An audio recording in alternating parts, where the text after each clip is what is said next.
shit, almost any decent person who maybe otherwise would have heard your argument is going to go, dude, this is just not for me. I want no parts of this at all. Yeah, well, yeah, I like what you said. Just be the good guy, like, and I said it on my show, like, these scenes that are being created are not good.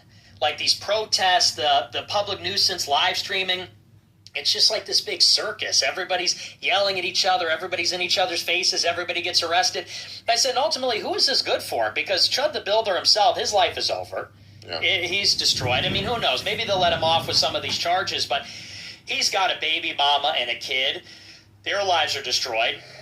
Everybody around him is annoyed by this. If you go in public, you ruin everybody's day. And then, it just turns into this big, ugly public spectacle that divides people. And look, you're going to divide people no matter what. But I think that you got to do it by doing the right thing, And I'm an advocate for especially my young audience to just simply rise above. Just be the best version of yourself. Be an ambassador. Be a representative of your views.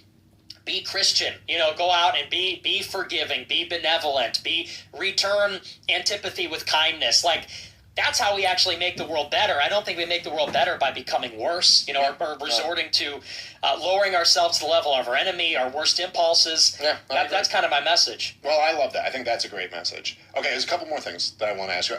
Mike, how long have we been going for? 2:40? Okay, you good to go a little longer? Sure. Okay, great.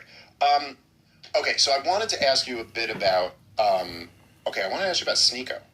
Because you and him are kind of like the two guys I know in that world. Like, well, I don't know, in my conception of that world, whether this is accurate or not.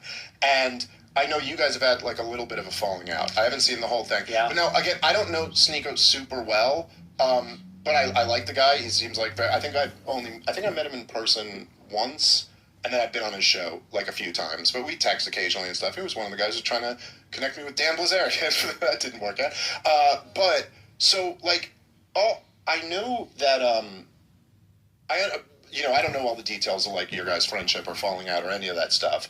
But it did, just because I know you both and I kind of like both of you. And I was just like, oh, that's almost like kind of a little bit of a bummer that you guys aren't friends. I thought you guys were boys. What happened? But I don't know. I guess maybe there's been more to it than what I know about. But are you guys cool? Are you not friends now? I don't know. I don't know where we are right now. We're kind of off and on. We're always fighting. It's always over stupid personal stuff. And the latest thing is I was supposed to come out here, and I was going to do a collab with him, or at least I thought I was.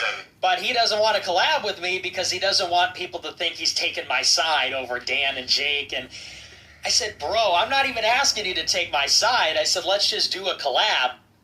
But he doesn't want to alienate